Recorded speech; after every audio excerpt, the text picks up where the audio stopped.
오늘 우리에게 주시는 하나님의 말씀 마태복음 13장 18절에서 23절의 말씀 의지하고 100배, 60배, 30배 무엇이 이런 제목의 말씀을 드립니다. 지난주 설교인 100배, 60배, 30배 대체 누가라는 설교와 여러분이 이어서 듣거나 생각을 해 주시면 좋겠다고 생각을 합니다. 오늘 이 비유의 말씀드리기 전에 일반적으로 우리가 예수님의 비유에 대한 매우 중요한 성경 구절이 두 구절이 있습니다. 해석이 사실은 쉽지 않은 그런 구절인데 이것을 여러분이 먼저 이해를 하는 것이 앞으로 여러분이 어떤 예수님의 비유를 듣든지 크게 도움이 되고 바르게 들을 수 있게 되리라 생각을 합니다. 그래서 먼저 오늘 예수님과 비유에 대한 말씀을 두 곳만 살펴보려고 합니다. 첫 번째는 오늘 이 마태복음 13장 34절에 나와 있는 말씀입니다.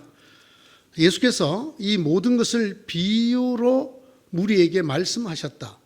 이까지는 문제가 없는 말씀이죠. 그 다음입니다. 비유가 아니고서는 아무것도 그들에게 말씀하지 않으셨다. 비유가 아니고는 아무것도 그들에게 말씀하지 않으셨다. 여러분, 이 말씀이 사실입니까? 아닙니까? 아닙니다. 예수님에 대한, 특히 예수님의 그 비유에 대한 것이 공간복음서의 한 3분의 1을 차지한다고 말씀을 드렸지만은 전부는 아닙니다. 그래서 이 말씀, 이 마태복음 13장 34절 뒷부분에 있는 비유가 아니고서는 아무것도 그들에게 말씀하지 않으셨다라는 이 말씀은 문자 그대로는 과장법입니다. 과장된 표현이지요. 많았다. 비유로 말씀하시는 것이 많았다가 아니라 비유가 아닌 것은 도무지 말씀하지 않았다. 전부가 비유였다고 하는 것은 과장법이지요. 그러면 이 성경이 과장해서 우리에게 그만큼 예수님 비유를 많이 말씀하시고 또 비유가 중요하다는 것을 가르치려고 하시는 말씀인가? 그렇습니다. 그러면서 동시에 그보다 더 중요한 말씀이 이 얼른 볼 때 과장법처럼 보이는 이 말씀 속에 들어 있습니다.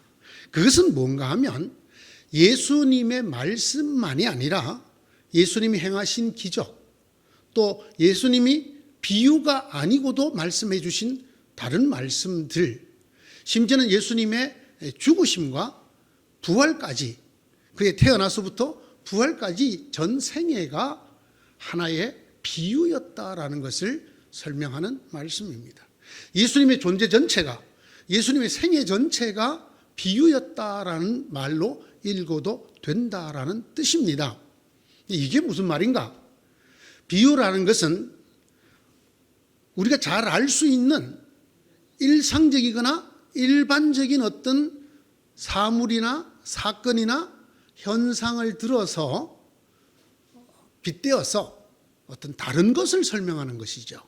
그렇죠. 다른 것을 설명하는 것을 우리가 비유라고 하는 것입니다. 왜 그렇게 합니까? 사람들이 잘 알아들을 수 있도록 하기 위해서 하는 일이지요. 그런데 어떻게 이것을 예수님 존재 자체에 또는 예수님의 전 생애에 대비를 할 수 있는가? 대입할 수 있습니다. 여러분, 예수님이 이 땅에 왜 오셨습니까? 하나님을 우리에게 알려주려고 오셨습니다. 그런데 어떻게 알려주십니까? 하나님을 하나님 그대로 하늘의 언어와 하늘의 현상 그대로 우리에게 말씀을 하시면 알아들을 수가 없습니다.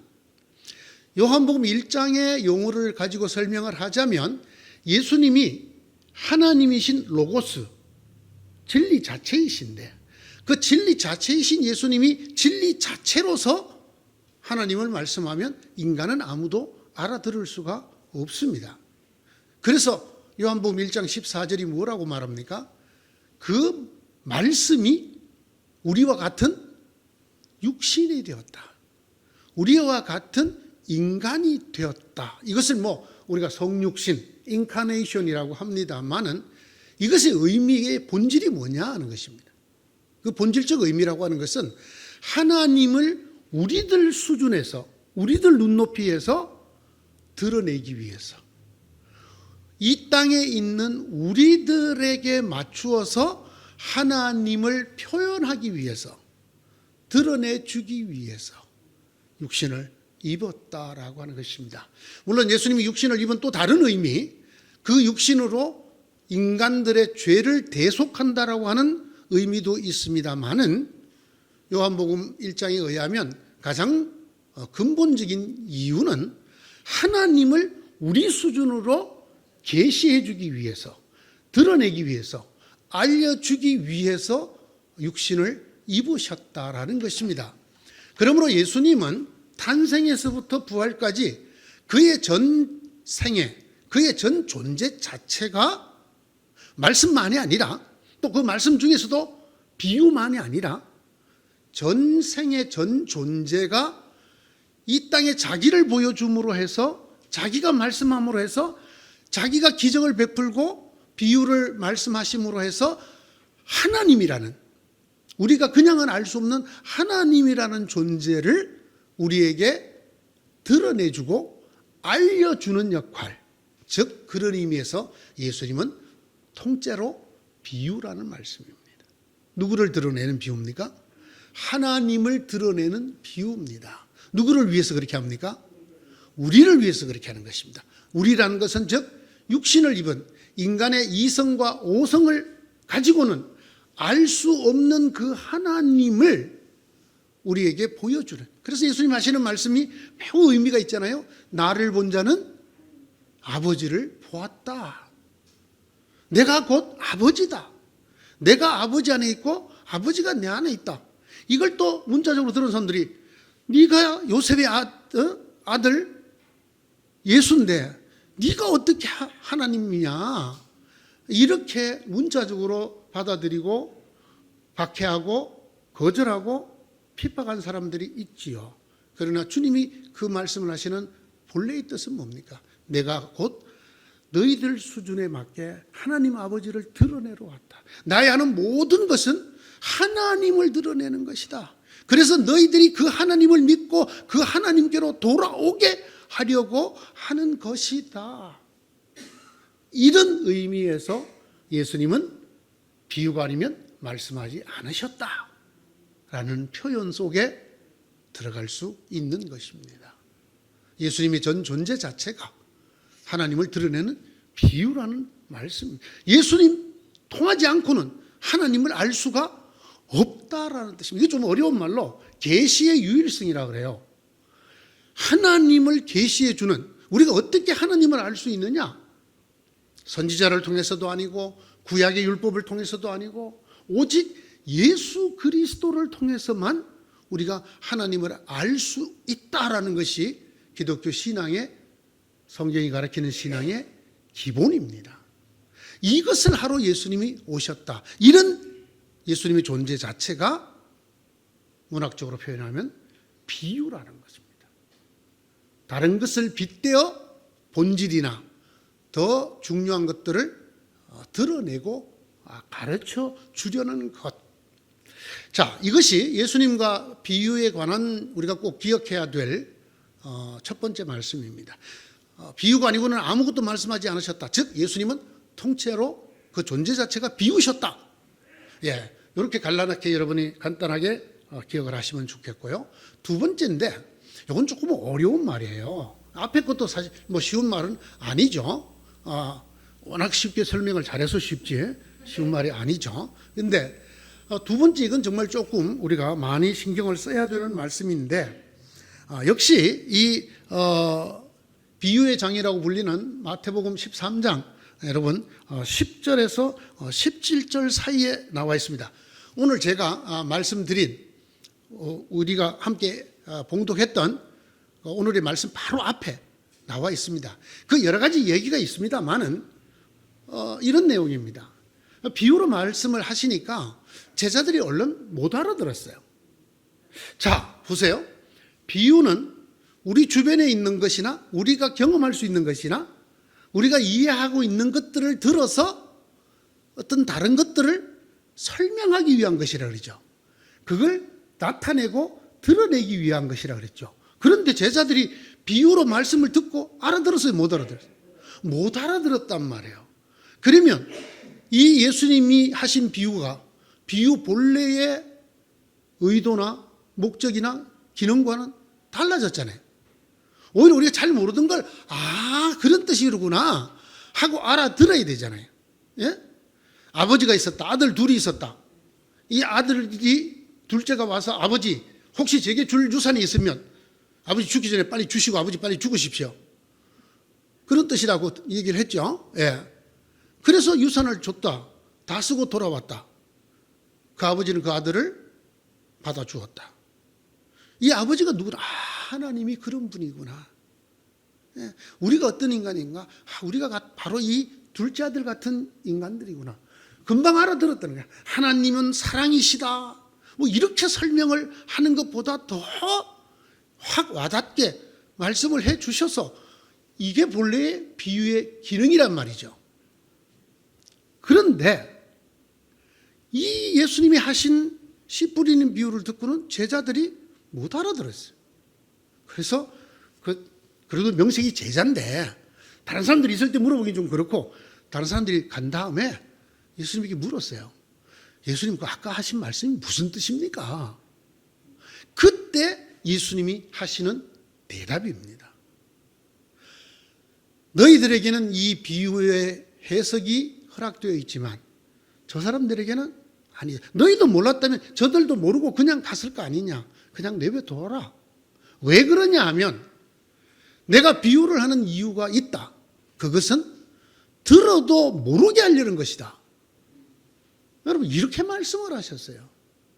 듣기는 들어도 깨닫지 못하게 하려는 것이다. 그러면 뭐하러 얘기하시냐고. 얼른 들으면 예수님 자체가 비유시고 하나님을 보여주는 또 그걸 보여주기 위해서 때로 진짜 문학적인 비유를 쓰셔서 하나님 나라가 어떠하며 하나님이 어떠하며 구원이 어떠하며 영생이 어떠한가 심판이 어떠한가 이런 것을 말씀해 주시는데 그러러 오셨는데 뜬금없이 내가 그렇게 하는 이유는 듣기는 들어도 모르게 하려는 것이다. 이 무슨 수수께끼 같은 말씀입니다. 그야말로 이 행위 자체가 수수께끼잖아요. 들려주긴 들려주는데 깨닫지 못하게 하려고 일부러 내가 그렇게 했다. 이렇게 되잖아요. 여러분 이게 대단히 예수님과 비유를 이해하는 데 있어서 매우 중요한 말씀입니다.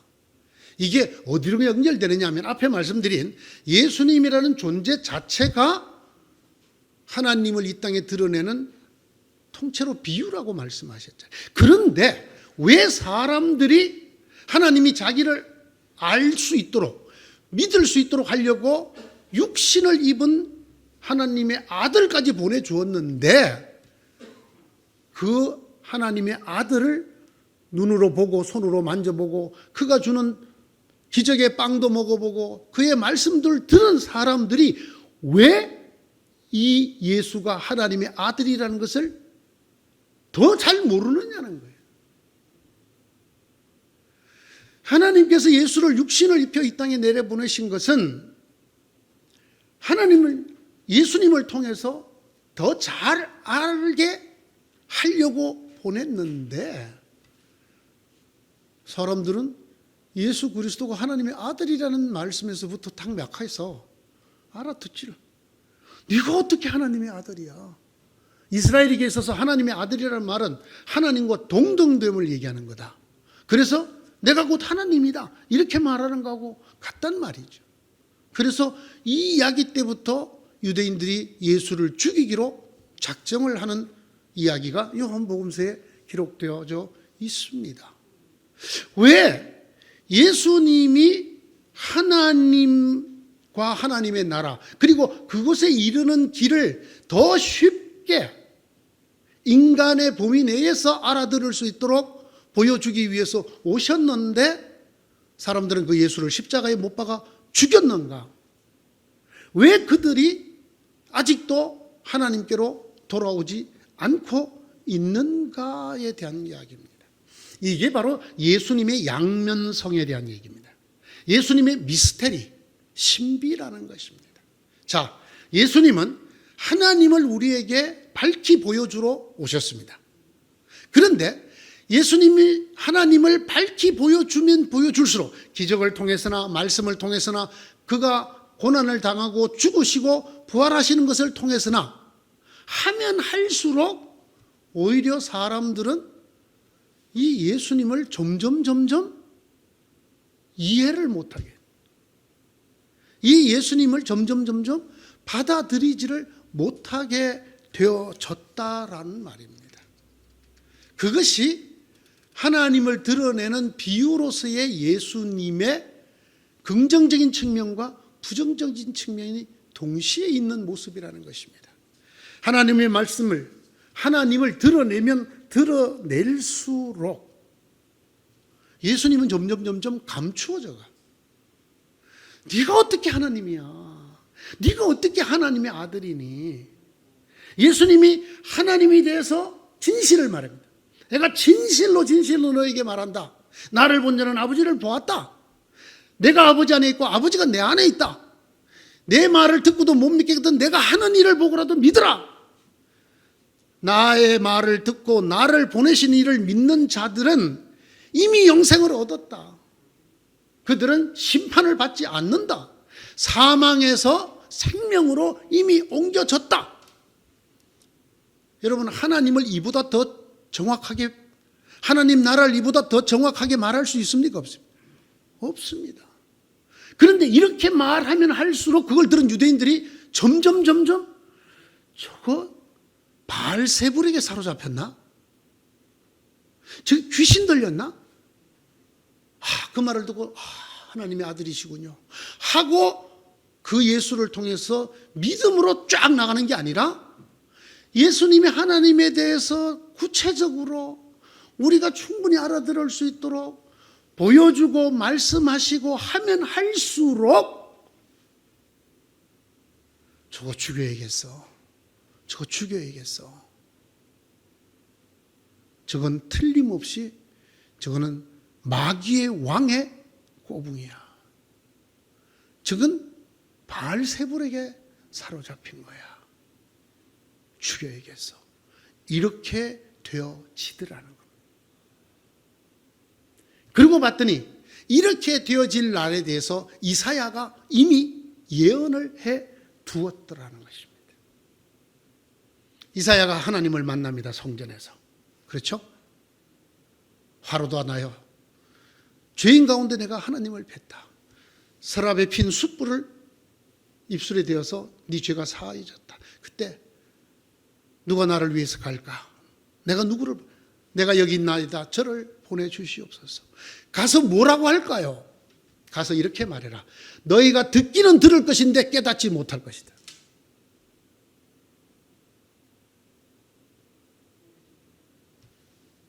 이 말씀이 이루어진 것이다 라고 예수님이 지금 비유를 왜 말씀하셨습니까? 라고 하는 말을 가지고 예수님이 존재적으로 사람들에게 어떤 미스테리, 반응을 불러일으킬 것인가를 설명해 주는 말씀입니다. 내가 비유를 말하기 때문에 못 알아듣는 것이 아니라 존재 자체가 하나님을 이 땅에 인카네이션, 성육신해서 인간의 수준에서 가르치고 전한다는 행위 자체가 사람들 쪽에서 알아들을 수 있는 것이 아니다는 것입니다. 점점 사람들은 예수님의 말씀을 많이 들을수록, 기적을 많이 볼수록 점점 예수를 죽여야 되겠다고 마음을 굳혀가고 마지막에 결국은 죽였습니다. 그리고 예수님을 죽이는 것으로 끝나지 아니하고 주후 90년 얌리아라고 하는 곳에서 대랍비 회의가 모여서 예수를 그리스도라고 하는 나사렛 땅들, 오늘날의 그리스도인들을 말합니다. 이 사람들을 저주해야 한다.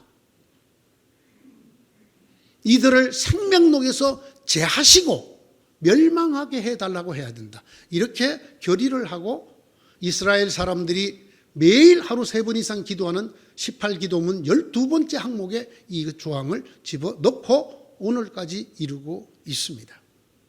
이 예수님의 존재 자체의 미스테리, 그렇게 하나님을 밝히 보여주면 잘 알 것 같은데 오히려 예수로 말미암아 시험에 들고 걸려 넘어지고 어떻게 예수가 하나님일 수 있느냐, 어떻게 하나님을 보여주는 유일한 길인 아들일 수 있느냐, 이런 것에 이르게 되는 그 이유를 설명하는 것입니다. 왜 그러냐? 인간 때문에 그렇습니다. 인간의 오성 이해의 능력으로는 이 믿음에 이를 수가 없습니다. 당신은 하나님의 아들 그리스도십니다. 도마는 또 이렇게 말했습니다. 나의 주님이시고 나의 하나님이십니다. 인간의 오성으로는 이 얘기를 할 수가 없다라는 것입니다. 인간의 이해의 능력으로는 이것이 불가능하다는 것입니다.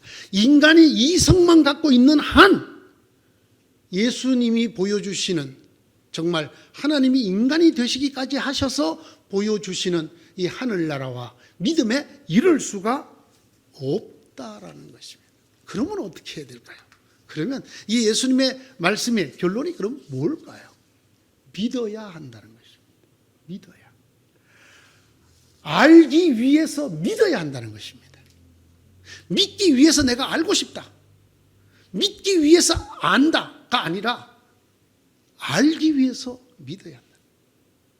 예수님이 보여주신 하나님, 예수님이 말씀하시는 하나님, 구원, 영생은 알아서 믿게 되는 게 아니라는 거예요. 이해해서 믿는 게 아니라는 것입니다. 여러분, 예수님의 말씀에 이해할 수 있는 말씀이 거의 없습니다. 왜? 하나님을 얘기하고 하나님 나라를 얘기하기 때문에 인간의 이성, 오성의 범위 바깥에 있는 이야기이기 때문에 모릅니다. 재림이며 부활이며 하늘나라며 영생이며 이건 도무지 인간의 영역 안에 있는 것이 아닙니다. 그런데 그 예수님을 보여줄 때 인간들이 뭐로 덤빕니까? 이성으로 예수님을 다가갑니다. 그들이 알고 있는 율법의 지식을 갖고 다가갑니다. 모른다는 것입니다. 율법으로도 예수를 알 수가 없다라는 것입니다. 그래서 예수님이 뭐라고 말씀하십니까? 믿어라 합니다. 믿어라. 내 말을 믿어라. 내 말을 못 믿겠거든 내가 하는 일을 보고라도 믿어라입니다. 왜? 믿어야 알게 된다라는 거예요. 믿어야 알게 된다라는 거예요.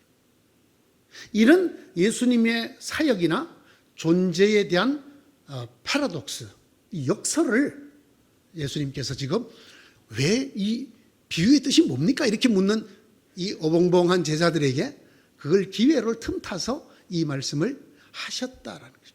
그러니까 이것이 성경에 나오는 비유는 알아듣지 못하게 하려는 것이다, 이렇게 단순하게 해석하시면 안 된다. 자, 오늘 앞부분에 예수님과 비유에 대한 두 가지를 말씀드려요. 예수님 자체가 하나님을 이 땅에 보여주러 오신 비유다. 그런데 그것이 인간이 오성으로 접근하는 한, 이성으로 접근하는 한 점점 알아들을 수 없는 불가사의가 되거나 우리가 볼 때 말도 안 되는 이야기가 되고만. 여러분, 기독교가 그렇다는 얘기 많이 듣죠?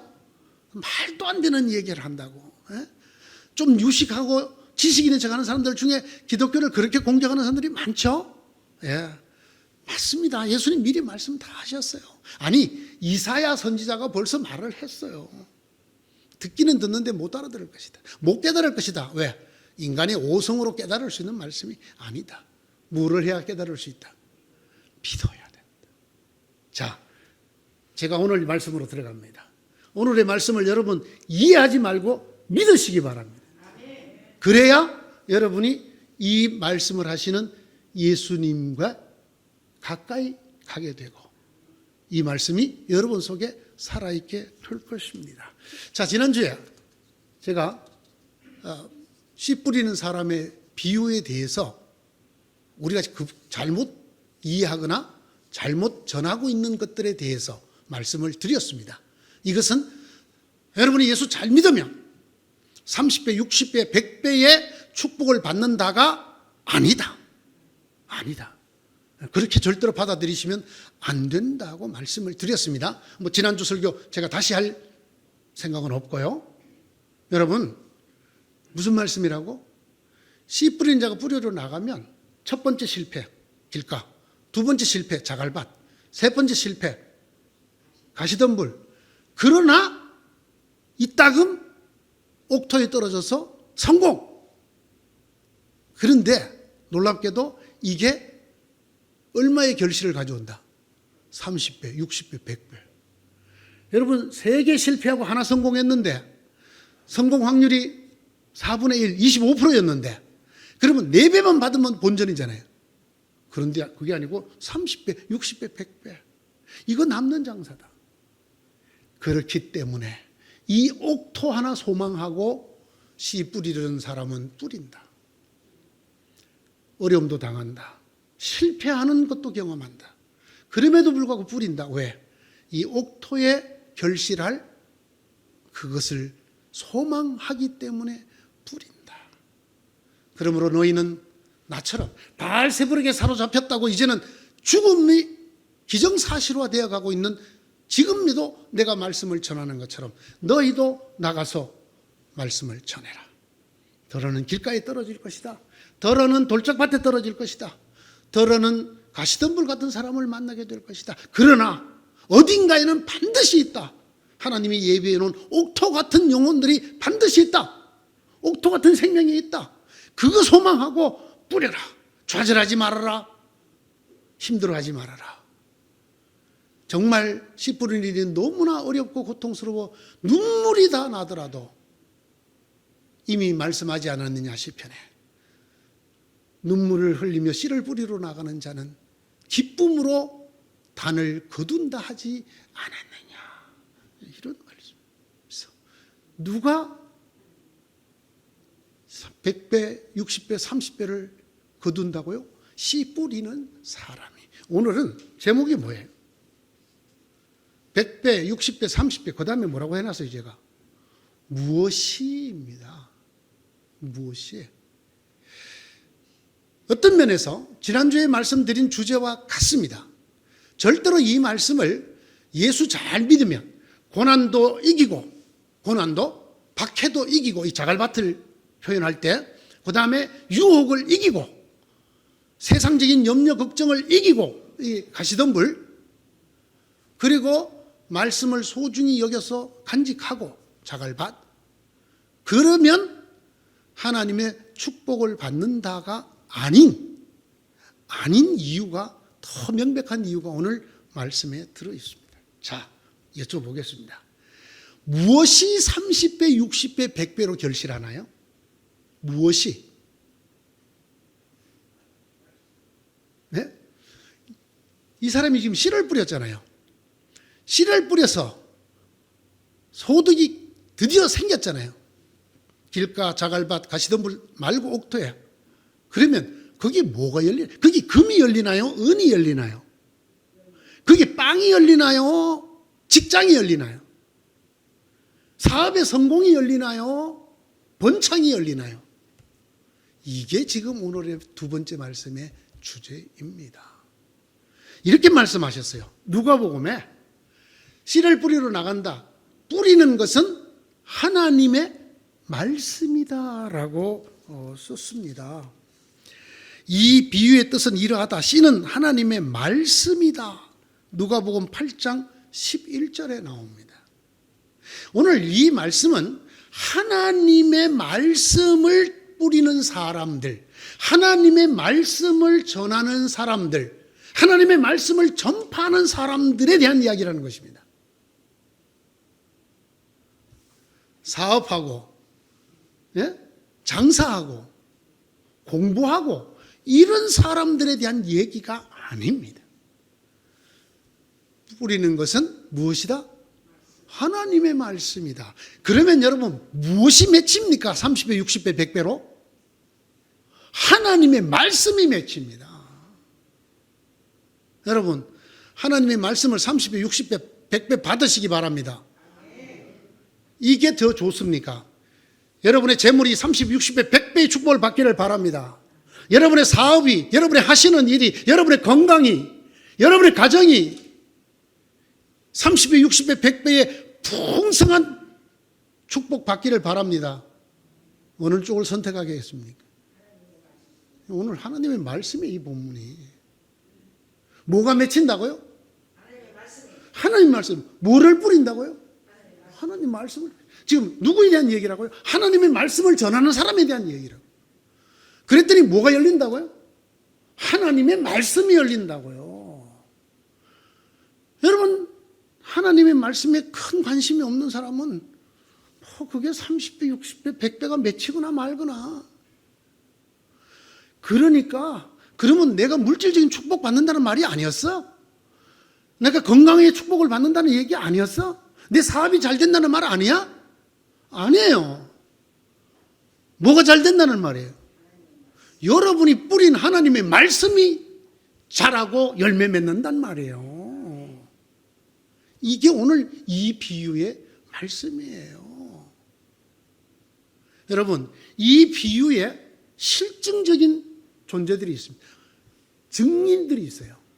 이게 누군지 아세요? 이게 초대교회예요. 이게 초대교회. 사도행전 1장부터 여러분 쭉 읽어보십시오. 그들이 어떻게 울며 씨를 뿌렸는가에 대한 이야기입니다. 너희가 나무에 달아 죽인, 십자가에 못 박아 죽인 그 예수를 하나님이 다시 살려서 주와 그리스도가 되게 했다. 어떻게 하느냐? 회개하고 돌아와 이 예수의 이름으로 세례를 받아라. 이 예수 외에는 구원받을 만한 이름을 우리에게 주신 적이 없다. 모세도 아니다. 율법도 아니다. 그랬을 때 난리가 났죠. 왜? 이 예수를 죽인 사람들이 유대인들이었으니까. 대제사장들과 서리관과 장로들과 바리새인들이 난리가 났습니다. 붙들었습니다. 죽이기도 했습니다.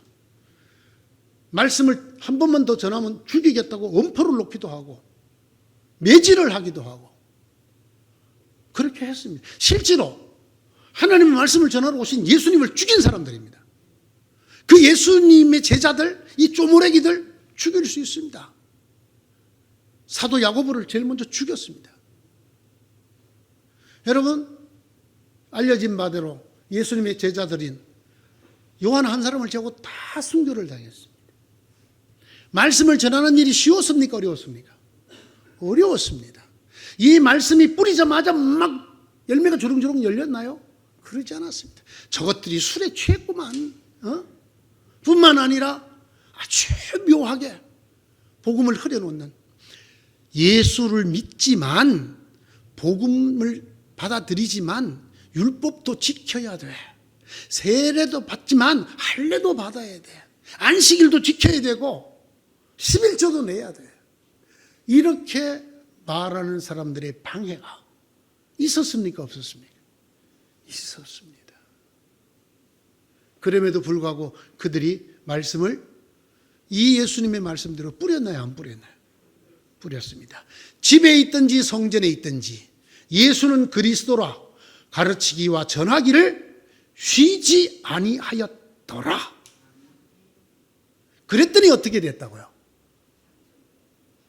3,000명이 회개하기도 하고, 그 3,000명에게 뭐가 열린 거예요? 말씀이 열매를 맺은 거예요.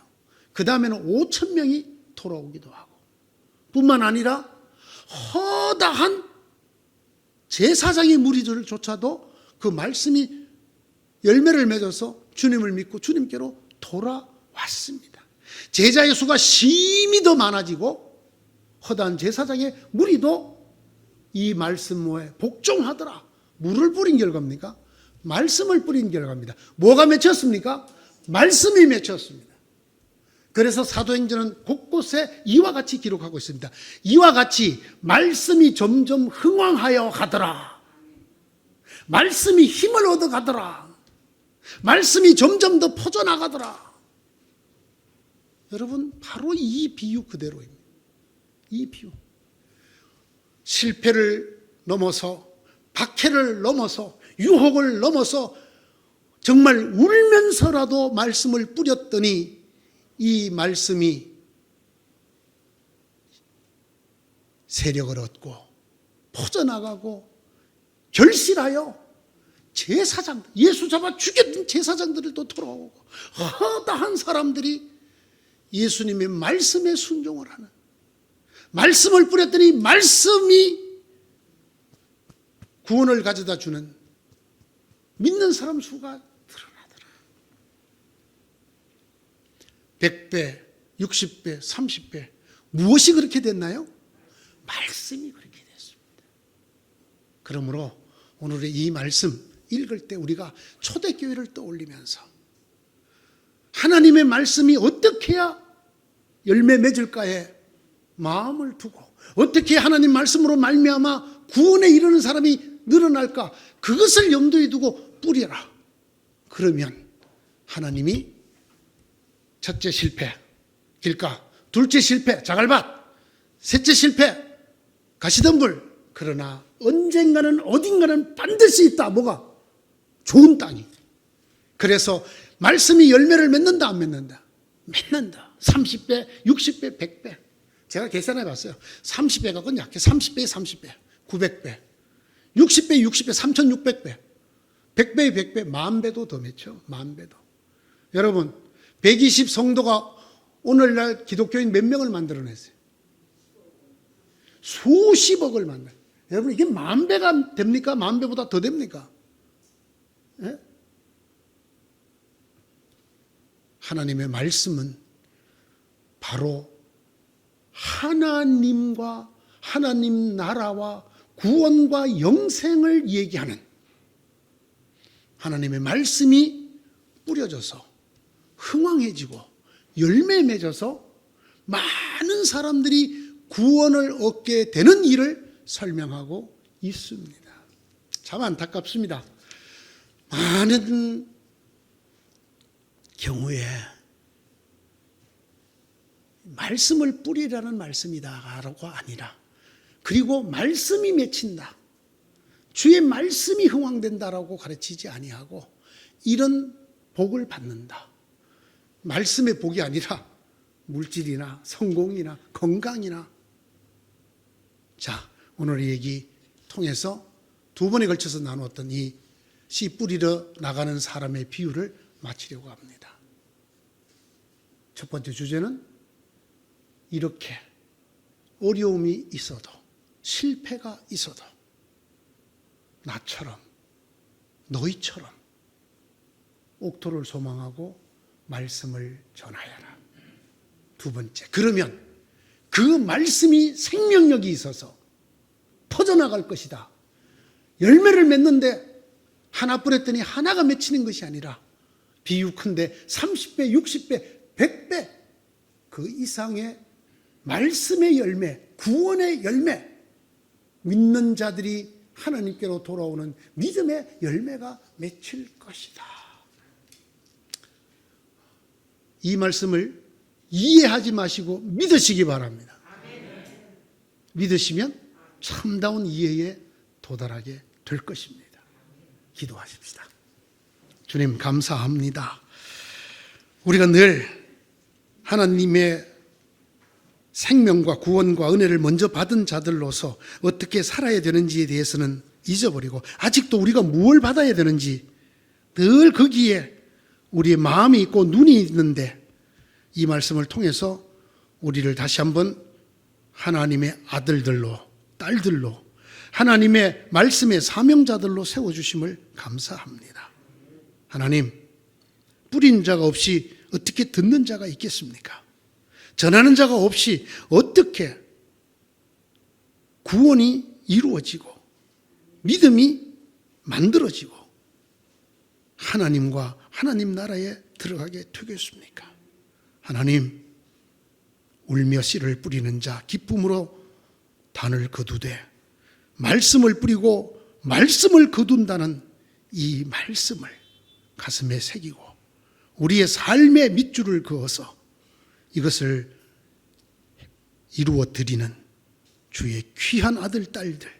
그래서 주님께서 그 아들, 딸들을 통해서 구원받는 자들이 더 심히 많게 주께 돌아오는 역사를 이루어 주시는 그런 주의 나라의 도구들이 다 되게 하시고 귀한 인생들이 되게 하여 주시옵소서. 예수님의 이름으로 기도드리옵나이다. 아멘.